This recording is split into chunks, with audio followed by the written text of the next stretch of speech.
우리가 살아가다 보면 삶의 갈등을 느낄 때가 많아요. 어쩌면 자기 자신과의 갈등 있을 때도 있고요. 또 다른 사람과의 관계에서 갈등이 올 때가 많아요.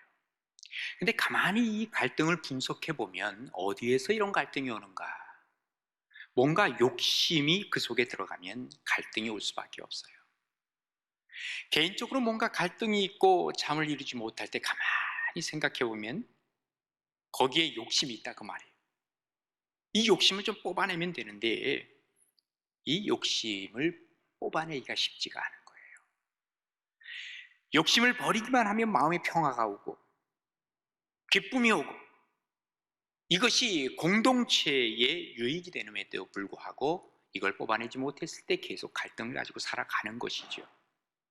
오늘 본문에 보면 요셉과 그 형들과의 갈등의 관계를 우리에게 너무 적나라하게 보여주고 있습니다. 이 갈등의 관계를 통해서 우리가 볼 수 있는 것은 과연 우리 그리스도인들이 어떤 마음을 품고 살아가야 할 것인가 하는 것을 볼 수가 있습니다. 오늘 우리가 본문으로 들어가서 정말 그리스도의 마음, 어쩌면 이것이 예수님의 마음이라고도 얘기를 할 수 있는데 이 마음이 곧 우리 모두의 마음이 될 수 있기를 바랍니다. 먼저 그리스도인의 마음은 살리려고 하는 마음이 있어야 돼요. 죽이려는 것이 아니라 살리는 마음. 오늘 본문 18절부터 보시면 요셉이 그들에게 가까이 오기 전에 그들이 요셉을 멀리서 보고 죽이기를 꾀하여 서로 이르되 꿈꾸는 자가 오는도다. 자, 그를 죽여 한 구덩이에 던지고 우리가 말하기를 악한 짐승이 그를 잡아먹었다 하자. 그의 꿈이 어떻게 되는지를 우리가 볼 것이니라. 이 배경은 이렇습니다. 여러분, 요셉이라고 하는 사람은 그의 아버지가 야곱이었죠. 야곱이 12아들을 낳았습니다. 그런데 그가 12아들이 한 여인에게서 난 것이 아니라 네 아내에게서 12아들을 낳았습니다. 그런데 야곱이 가장 사랑하는 아내가 누구냐면 라헬이었습니다. 라헬에게서 아들을 낳은 그 아들이 바로 요셉이었기에 특별히 요셉을 그는 편애했습니다. 어느 정도로 편애했느냐? 그 당시에 젊은 아이들이 옷을 입는다고 하면 여기 그저 이 팔뚝 정도 내려오는 옷을 입어요. 그게 뒤집어 쓰는 거지요. 그리고 여기 발 밑으로 내려가면은 허벅지 정도 내려온 그런 옷을 입습니다. 그게 옷도 아니고 대충 그저 꾸미는 그런 것을 입고 다니는 거죠. 그런데 요셉은 지금 아주 부잣집 아이들이 입는 그 채색 옷을 입히는데 그 채색 옷은 여기 팔목까지 오는 거예요. 밑에 발목까지 가는 거예요. 그런 옷을 그에게 입혀줬으니 겉으로 보기에 벌써 옷이라고 하는 것은 외적으로 볼 수 있는 것 아닙니까? 다른 형들이 어떻게 느꼈을까요? 그 당시 요셉은 막내 11번째거든요. 야, 아버지가 저놈만 사랑하는구나. 사실은 이 야곱이 미련한 겁니다. 가정 불씨를 만들어 놓은 거예요, 사실은. 자, 그런데 요셉은요, 아버지의 사랑을 너무 많이 받아서 그런지 몰라도 눈치를 볼 줄 몰라요. 그저 솔직한 거예요. 형들이 뭔가 잘못을 했다 그러면 아버지한테 절절 가가지고 아버지, 루벤 형이 이렇게 했어요, 유다 형이 이렇게 했어요 하면서 그대로 그냥 얘기를 하니까 형들이 얼마나 밉겠어요. 밉상이죠. 그러던 어느 날이었죠. 또 꿈까지 꾸는데 그 꿈이 뭐냐 하면 어느 날 곡식단을 묶고 있는데 형들의 곡식단이 자기 요셉의 곡식단을 향해서 절을 하더라 그 말이에요. 여기서 끝나지 않습니다. 해와 달과 11의 별이 그 일제히 요셉을 향해서 절을 하는 그런 꿈을 꿨습니다. 그러면 이야, 정말 기분 좋다. 그런데 이거 형들한테 얘기를 하면 형들이 더 기분 나쁘겠지? 이렇게 눈치가 있어야 하는데 워낙 솔직하다 보니까 그죠? 이것을 형들이 있는 앞에서, 아버지 앞에서 다 얘기를 하는 거예요. 원래 이 꿈은 뭡니까? 하나님의 놀라운 계획이었는데 자기 스스로 간직하지 못한 채 이것을 얘기를 하니까 형들이 그렇지 않아도 질투를 하고 시기를 했는데 여기 질투라고 하는 이 불에 기름을 끼얹는 것과 똑같아요. 그러니까 활활 질투가 타오르기 시작하는 것이죠. 그러면서 이제 이 가정은 그야말로 이 불화의 씨앗이 드디어 번져지게 되었다라는 것을 우리가 알게 됩니다. 오늘 본문이 그런 데서 나오게 되었는데, 자, 이제 형들이 양을 치기 위해서 양떼들을 몰고 이제 광야로 나가는 것입니다. 그런데 이스라엘은요, 뭐 푸른 초장이 쫙 있는 데가 거의 없습니다.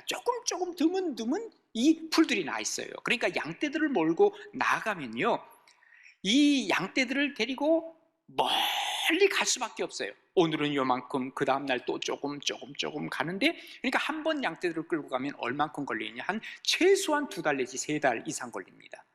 그러니까 지금 이 아들들이, 유목민 아들들이 이 양들을 데리고, 양들을 끌고 지금 북쪽으로 올라가서 양들에게 꼴을 먹이면서 올라가고 있는데, 여러 달이 지난 거예요. 그러니까 아버지가 지금 그 아들들을 보냈는데 마침 누구를 안 보냈냐면 자기가 사랑하는 아들 요셉은 자기 곁에 둔 거죠. 그러니까 요셉에게, 야 요셉아, 형들이 잘 있는지 한번 가보라. 가보는데 어떻게 보냈겠어요? 이 뭐 먹을 만한 거 바리바리 싸가지고 보내지 않았겠습니까? 거기까지 이제 가는 거예요. 요셉이 형들을 만나기 위해서. 아, 멀리서 보니까 저 형 같아. 뭘 또 양떼도 우리 집 양떼 같아. 그런데 형들도 요셉을 본 거예요. 반갑겠어요? 안 반갑겠어요? 한 서너 달 동안 안 만났으면 얼마나 반갑겠어요? 그런데 그들은 반갑지가 않은 거예요. 야, 저 꿈꾸는 놈이 온다. 저놈을 우리가 잡아 죽이자 하고 자기들이 여기서 공모를 하고 있는 거예요. 얼마나 미웠으면, 예, 그 오랜만에 본 동생을 죽이려고 했겠냐, 그 말이에요. 그런데 그 죽이려고 하는 원인이 뭐예요? 그 구체적이고 직접적인 원인이 바로 뭐냐면 꿈 얘기예요. 왜 그러냐면 저 꿈꾸는 놈이 온다. 저 꿈꾸는 자가 오니 그를 죽이고 그 꿈이 어떻게 되는가 보자 그랬잖아요. 그러니까 직접적인 요셉을 미워하는 이유는 바로 그 꿈이었다, 그 말입니다. 아무튼 그를 잡아서 웅덩이에 집어넣자, 이런 그 살인의 계획들을 그들은 세우고 있었던 것입니다. 참 잔인한 계획입니다. 사람을 죽이겠다고 하는 이 계획은 악한 겁니다. 우리 그리스도인들은 거꾸로 사람을 살리려고 하는 일에 앞장서야 합니다. 왜 그러냐면 우리 예수님께서 이 땅에 오신 목적이 사람을 살리기 위해서 오신 거예요. 그죠? 우리의 영혼을 살리고, 그리고 우리가 천국에 이르도록 주님께서 그 일을 하기 위해서 오셨어요. 또 이 땅에 오셔서 많은 사람 살리신 것을 우리에게 본으로 보여주셨잖아요. 야이로 회당장의 딸을 살리셨어요. 또 나사로를 살리셨어요. 그리고 저 나인성 과부의 아들을 살리셨어요. 뿐만 아니라 많은 죽어져가는 사람들, 또 여기 많은 환자들, 이런 사람들을 주님은 고치시고 살리신 일들이 얼마나 많이 있어요. 어느 날이었어요? 안식일이었습니다. 손 마른 자를 주님께서 고치려고 하니까 바리새인들이 막 시비를 걸잖아요. 그때 예수님이 뭐라고 말씀하십니까? 마가복음 3장에 보면 이렇게 말씀하세요. 안식일에 선을 행하는 것과 악을 행하는 것, 생명을 구하는 것과 죽이는 것, 어느 것이 옳으냐? 한마디로 말해서 우리 주님은 생명을 살리는 일이 가장 중요하다고 하는 것을 알려주고 계시는 거죠. 그래서 우리 그리스도인들이 해야 할 행동이 있고 마음을 먹어야 할 마음이 있다면 사람을 살리는 데 앞장서야 된다는 거예요. 그런데 이 형들은 어떻게 했습니까? 동생을 죽이자. 동생을 죽이면 어떻다고요? 그 꿈이 어떻게 되는가 보자. 한마디로 말해서 그 꿈을 죽이자, 이런 마음을 그들이 먹었어요. 꿈은 누가 주셨죠? 하나님이 주신 거예요.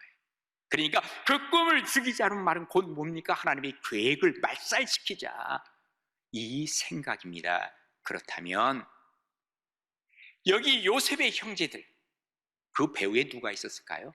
두말할 것도 없이 마귀가 이 일을 하고 있는 것입니다.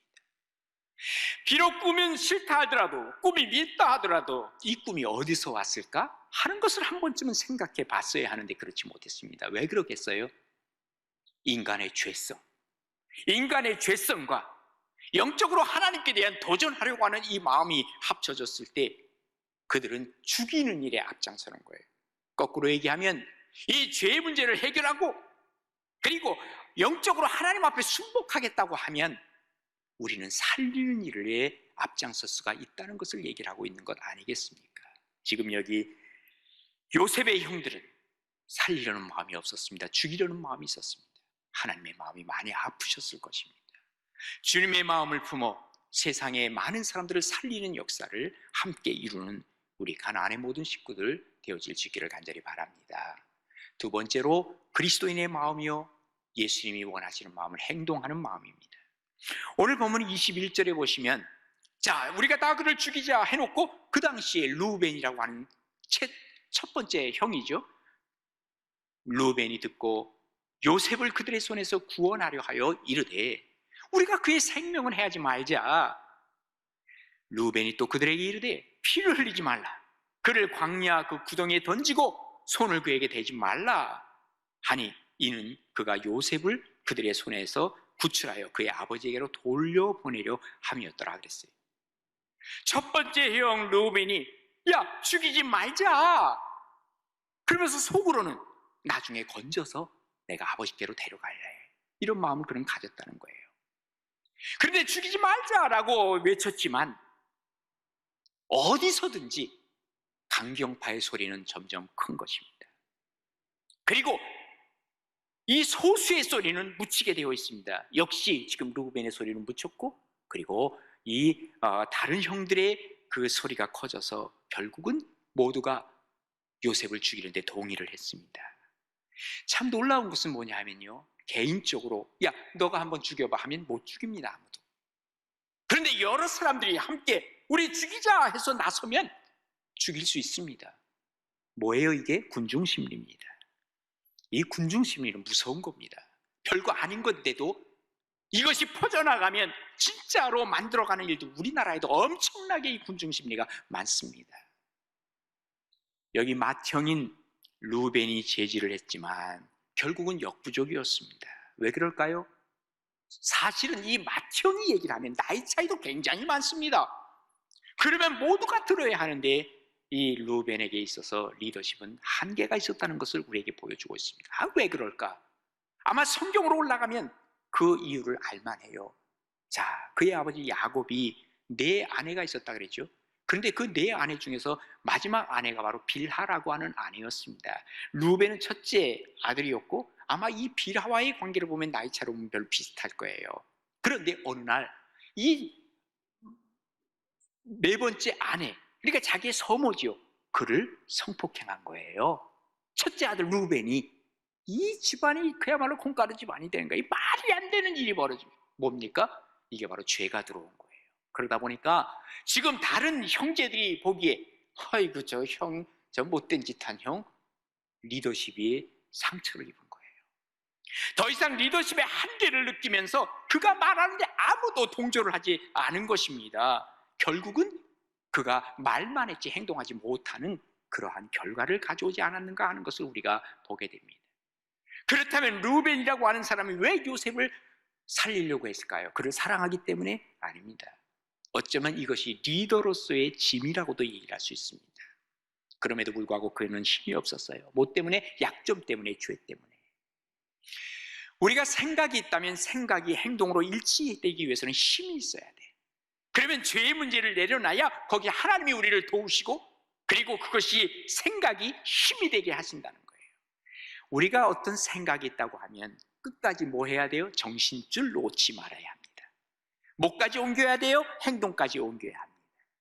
말이 중요하지만 말보다 실천이 더 중요한 것입니다. 실천할 때 하나님의 능력이 나타난 것을 아십니까? 예수님 뭐라 그러십니까? 마태복음 7장 12절을 보면 이렇게 말씀하시죠. 나더러 주여 주여 하는 자마다 다 천국에 들어갈 것이 아니래요. 다만 하늘에 계신 내 아버지의 뜻대로 행하는 자라야 들어가리라.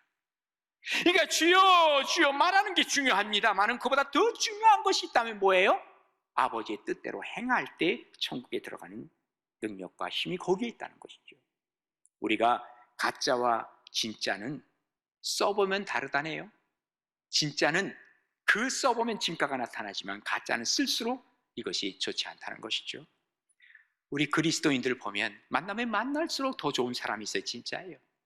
그런데 만나면 만날수록 저 사람 피곤해, 유사풍. 이게 뭐예요? 사이비 그리스도인들. 왜 그럴까요? 삶이 없어요. 어쩌면 교회 안에 들어왔지만 교회 안에 들어온 이단이라고도 얘기를 할 수 있어요. 이단들의 모습이 대부분 그렇습니다. 사귀면 사귈수록 문제가 심각하다는 걸 발견합니다. 예수님의 비유 중에 이런 비유가 있죠. 어느 날 아버지가 얘들아 포도원에 가서 일하라 그러니까 첫째 아들이 뭐라 하니까 예 아버지 가겠습니다. 하다가 중간에 딴 데로 빠져가지고 놀고 만 거예요. 두 번째 아들에게 포도원 가라 했더니 아버지 나 오늘 시간이 없어요. 내가 거기 못 가겠어요 하면서 안 가겠다고 했지만 가만히 생각을 해보니까 아버지가 하라고 한 건데 뉘우치고 가서 일한 거예요. 그리고 나서 예수님 뭐라고 말씀하십니까? 마태복음 21장 31절에 보면 이 둘 중에 누가 아버지의 뜻대로 하였느냐, 둘째 아들이니이다 라고 제자들이 얘기하니까 예수께서 그들에게 이르시되 내가 진실로 너에게 이르노니 세리들과 창녀들이 너희보다 먼저 하나님 나라에 들어가리라. 세리들과 창녀들은 하나님의 말씀을 듣고 순종하여 행동으로 옮겼기 때문에 천국에 들어갈 수 있다는 것을 말씀해 주고 있는 거예요. 그리스도인들은 말과 행동이 일치하려고 해야 돼요. 어떤 사람이 돈이 없어 여러 끼를 굶고 배가 고파서 추워서 벌벌 떨고 있는데 교회 갔다가 오는 사람이 뭐라 그래요? 여보세요, 저기 가면 음식점 있어요. 그쪽 한번 가보세요. 놀리는 거죠. 가끔 가다가 세상 사람들이, 우리 그리스도인들이 그들을 놀린다는 생각을 하는 사람들이 있는 것 같아요. 왜? 말만 하니까. 정말 그 사람을 돕기 위해서 어떻게 해야 될까요? 주머니에서 돈을 꺼내서 여보세요, 이걸로 밥 잡수세요. 행동으로 옮기는 게 진짜라 그 말이에요. 그래서 요한일서 3장 17절에 보면 누가 이 세상의 재물을 가지고 형제의 궁핍함을 보고도 도와줄 마음을 닫으면 하나님의 사랑이 어찌 그 속에 거하겠느냐. 자녀들아, 우리가 말과 혀로만 사랑하지 말고 뭐해요? 행함과 진실함으로 하자고 이렇게 말씀하고 있는 겁니다. 오늘 본문으로 가면 루벤 말은 했습니다마는, 생각은 품었습니다마는 행동이 따라가지 못했습니다. 어쩌면 우리 그동안의 우리 한국교회의 모습에서도 일부분 이것을 발견할 수 있습니다. 야고보서 2장 19절은 말씀하십니다. 내가 하나님은 한 분이신 줄로 믿느냐?